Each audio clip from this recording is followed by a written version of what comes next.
नमस्ते दोस्तों, स्वागत है आपका राम कहानीवश में, जहां शब्दों में जादू है और हर आवाज के पीछे एक कहानी छुपी है।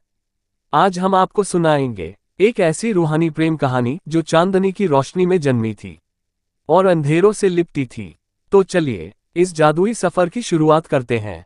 एक्लिप्स्ड hearts, the rebirth of the twin worlds. अध्याय 26, आकाश की पुकार। चार तत्व जाग चुके थे, अग्नि, जल, वायु और पृथ्वी। अब अंतिम और सबसे रहस्यमयी तत्व शेष था, आकाश, जिसके बारे में गुरु वियान ने केवल इतना कहा था, तुम उसे खोज नहीं सकते। वह तभी प्रकट होगा जब तुम बिल्कुल अकेले रहोगे और तुम्हारे पास कुछ भी शेष न बचेगा। शून्य की ओर यात्रा। पृथ्वी तत्व प्राप्त करने के बाद अयान, इशिका, यामिनी और गुरु वियान संयुज लोक के एक उजाड़ और ऊंचे पठार पर पहुंचे। वहां से न नीचे धरती दिखती थी, न ऊपर आकाश, सिर्फ एक गाढ़ा घना शून्य। ये है संस्पर्श पथ, गुरु वियान ने कहा, जहां आत्मा और आकाश का मिलन होता है। अचानक हमला। जैसे ही वे आगे बढ़े, निशाकाया के साए वापस लौटे। इस बार वे पहले से कहीं अधिक शक्तिशाली थे। उनकी रूहों में चेतन शून्यता की लहरें थीं। एक जोरदार विस्फोट हुआ। गुरु वियान गुम हो गए। इशिका और यामिनी जमीन में समा गईं और अयान एक गहराई में गिरा जहां कुछ भी नहीं था, न आवाज, न रंग, न स्पर्श। अयान का एकांत। वह उड़ नहीं सकता था, न जमीन पर चल सकता था। वह एक शून्य बिंदु में फंस गया था, जहां वह खुद से टकरा रहा था। उसके अंदर अयान की ही परछाइयां गूंजने लगीं। तू क्या है? केवल अग्नि या उससे कुछ अधिक? तेरे पास शक्ति है पर दिशा नहीं। तेरे पास साथी है पर आत्मा नहीं। तभी एक आवाज, शून्य में एक स्वर गूंजा, ना नर ना नारी, एक दिव्य गूंज। क्या तुम सुन सकते हो आकाश की पुकार? क्या तुम शून्य को अपना घर मान सकते हो? अयान ने आंखें बंद की और कहा, अगर मैं नष्ट भी हो जाऊं तो भी मैं उस रक्षक की तरह खड़ा रहूंगा जो अपने साथी नहीं छोड़ता। आकाश तत्व का जागरण। एक नीला प्रकाश प्रकट हुआ। चारों तत्वों के प्रतीक अयान के चारों ओर घूमने लगे और उनके मध्य एक पांचवा चिन्ह प्रकट हुआ, एक अनंत चक्र, जो न तो पूरी तरह ठोस था न पूरी तरह वायवीय। वही था आकाश तत्व। उसके भीतर संभावना, दिशा और नियति विवेक की शक्ति थी। अयान लौट आया। अचानक वह शून्य फट गया। अयान बाहर निकल आया। अब उसके भीतर था पांचवा तत्व और आंखों में चमक थी एक सच्चे नायक की। इशिका, यामिनी और गुरु वियान भी उसी क्षण लौट आए। उनकी चेतना जैसे आकाशीय ऊर्जा से जुड़ गई हो। अब पांचों तत्व जाग चुके थे, लेकिन अभी अंतिम युद्ध शेष था। अध्याय 27, संघर्ष की संध्या। पांचों तत्व जाग चुके थे, अग्नि, जल, वायु, पृथ्वी और आकाश। पर जैसे ही संतुलन का प्रकाश फैला, अंधकार की चीखें भी तेज हो गईं। निशाकाया, वह सत्ता जो केवल अंधकार में सांस लेती है, अब संयुज लोक के समस्त द्वारों पर छा चुकी थी। संयुज लोक की दुहाई। नगरों में आतंक फैलने लगा। पुस्तकालय जलाए जा रहे थे, जलकुंड विषाक्त हो रहे थे, वृक्ष मुरझा रहे थे। रक्षकों की पुकार हर दिशा में गूंज रही थी। अयान कहाँ है? क्या अग्नि अब शेष नहीं रही? आखिरी रणनीति। गुरु वियान ने अयान, इशिका और यामिनी को एक अंतिम सभा में बुलाया। ये युद्ध तलवारों का नहीं, बल्कि तत्वों और चेतना का है। उन्होंने कहा, तुम्हें हर दिशा से शक्ति की धारा बहानी होगी और उस धारा का केंद्र बनेगा प्रेम। इशिका का प्रश्न। प्रेम? इशिका ने पूछा। हम युद्ध लड़ रहे हैं, ये भावनाओं का समय नहीं। गुरु वियान ने उत्तर दिया, प्रेम ही वह तत्व है जो पांचों को एक कर सकता है, और वह प्रेम तुम्हारे पास है, अयान और अलीशा के रूप में। अयान की उलझन। अयान के सामने अब दो रास्ते थे। एक, कर्तव्य, पांचों तत्वों की शक्ति से निशाकाया का अंत करना। दो, प्रेम, अलीशा को ढूंढकर उसे अंधकार से मुक्त करना, भले ही इससे युद्ध में देर हो। वह द्वंद्व में फंस गया और तभी आकाश फटा। निशाकाया स्वयं प्रकट हुआ, एक विशाल छाया जिसके भीतर अनगिनत आत्माएं रो रही थीं। उसने कहा, यदि तुम अलीशा को चुनते हो तो ये लोक नष्ट होगा। यदि तुम युद्ध चुनते हो तो अलीशा मेरी हो जाएगी सदा के लिए। अयान का निर्णय। अयान ने अपनी आंखें बंद की। उसने अपने सीने पर हाथ रखा जहां पांचों तत्व समाये थे। फिर उसने कहा, मैं प्रेम को छोड़ूंगा नहीं और न ही अपने लोक को, क्योंकि मैं अब एक नहीं, पांचों तत्वों का स्वर हूं। उसके चारों ओर अग्नि की लहरें उठी, जलकणों की वर्षा हुई, वायु गूंजने लगी, धरती हिल उठी और आकाश से नीली बिजली कड़क उठी। संघर्ष आरंभ। निशाकाया चिल्लाया, तो मृत्यु को गले लगाने के लिए तैयार हो जाओ। और युद्ध आरंभ हुआ, पर यह सिर्फ तलवारों से नहीं, बल्कि आत्माओं की शक्ति से लड़ा गया। अध्याय 28 प्रेम की अग्नि। निशाकाया की सेना चारों दिशाओं से संयुज लोक को निगल रही थी। पर अयान, वह युद्ध क्षेत्र से दूर हो गया था, एक ऐसे मार्ग पर जहां केवल एक लक्ष्य था, अलिशा। वह अब भी अंधकार की बाहों में बंधी थी, लेकिन अयान जानता था, अगर प्रेम सच्चा है तो वह हर बंदीगृह को जला सकता है। शून्य गुहा का द्वार, गुरु वियान ने उसे बताया था। अलिशा अब शून्य गुहा में है, वह स्थान जहां समय रुक जाता है और आत्मा जकड़ जाती है। वहां जाने वाला अक्सर स्वयं को खो देता है। इशिका ने रोका, तुम्हें युद्ध के बीच क्यों जाना है उसके पास? अयान बोला, क्योंकि वही युद्ध का कारण भी है और अंत भी। शून्य गुहा के भीतर, जब अयान शून्य गुहा में प्रवेश करता है, वहां केवल अंधकार और परछाइयां थीं।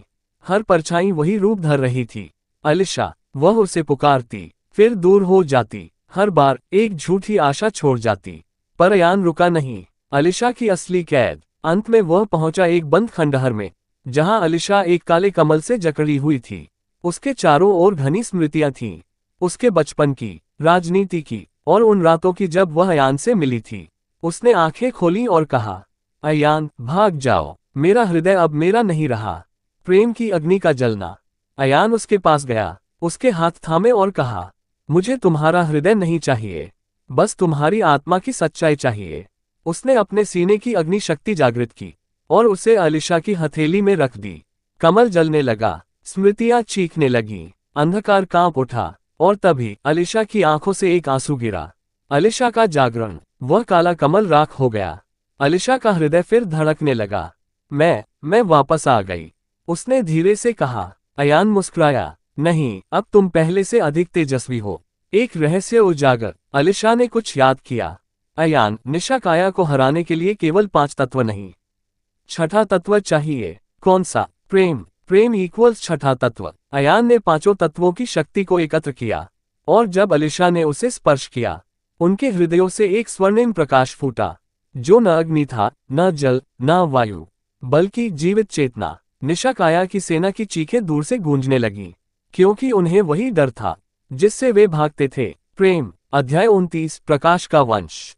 युद्ध भूमि अब केवल रणक्षेत्र नहीं रही, वह बन चुकी थी एक परीक्षा भूमि, जहां तत्वों की गूंज और अंधकार की कराह हर कण में समाई हुई थी। चारों ओर निशाकाया की सेना का आतंक छाया हुआ था, लेकिन उसी क्षण आकाश से गिरी एक स्वर्णिम बिजली। अयान और अलिशा की वापसी। सभी योद्धा रुक गए, वायु थम गई, सैनिकों की तलवारें कंपन करने लगीं। जब उन्होंने ऊपर देखा तो वहां खड़े थे अयान, 5 तत्वों का स्वामी, और अलिशा, अंधकार को प्रेम से जलाने वाली रानी। उनके चारों ओर एक दिव्य प्रभा थी, जिसमें प्रेम, त्याग और चेतना की ज्वाला लहरा रही थी। प्रेम इक्वल्स 6ठा तत्व। गुरु वियान, जो घायल होकर एक शिला पर बैठे थे, धीरे से मुस्कुराए। आ गया 6ठा तत्व, जिसका कोई रूप नहीं, फिर भी जो सभी रूपों का जनक है।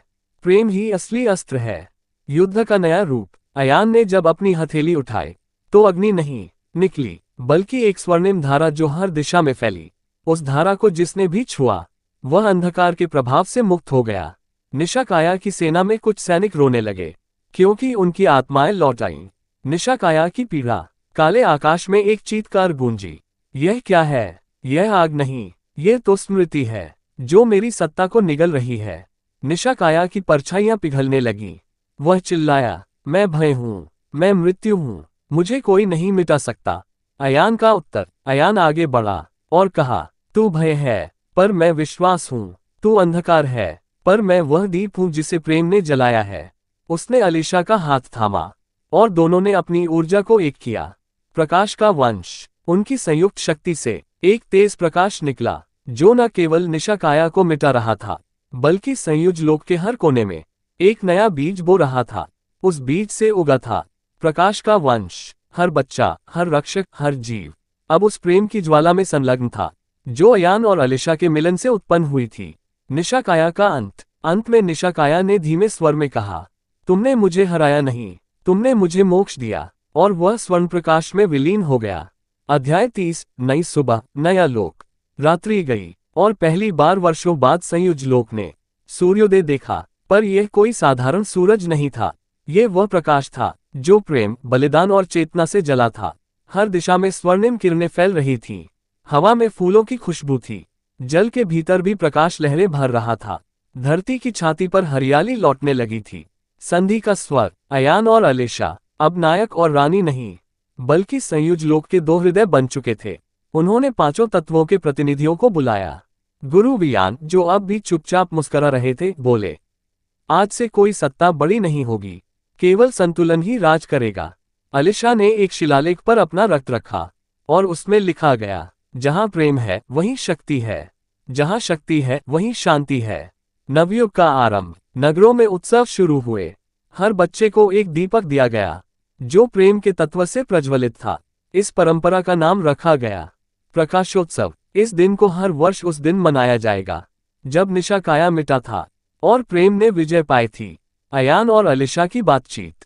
एक शांत शाम को, जब वे महल की छत पर खड़े थे, अलीशा ने पूछा, क्या तुम्हें कभी डर लगा था कि हम एक नहीं हो पाएंगे? अयान ने मुस्कुराते हुए उत्तर दिया, मैं डरता था, पर प्रेम डर से बड़ा निकला। गर्भ में भविष्य। अलीशा अब मां बनने वाली थी। उसके गर्भ में केवल एक संतान नहीं, बल्कि छठे तत्व का वंशज पल रहा था, जिसे प्रकाश पुत्र कहा जाएगा। गुरु वियान ने कहा, यह बालक एक दिन दूसरे लोकों में भी प्रेम का दीप जलाएगा। संयुज लोक का विस्तार। पंचतत्वों की शक्तियों से नए द्वार खोले गए अन्य लोकों की यात्रा के लिए। अब संयुज लोक अकेला नहीं था, वह एक प्रकाश जाल बन चुका था, जो अन्य लोकों से जुड़कर ज्ञान, प्रेम और चेतना का संचार करेगा। अंत नहीं, आरंभ है ये कथा समाप्त नहीं होती, क्योंकि प्रेम की कहानियां कभी समाप्त नहीं होती। वे बस नए रूपों में जन्म लेती हैं। और संयुज लोक अब उन सबका केंद्र है। माय डियर व्यू, आप इस चैनल के वीडियो को देख रहे हो मगर सब्सक्राइब नहीं कर रहे हो। मैं वीडियो बनाने में बहुत मेहनत करता हूं, उसके लिए मेरे मेहनत के लिए सब्सक्राइब करो और बेल आइकन दबाना ना भूले।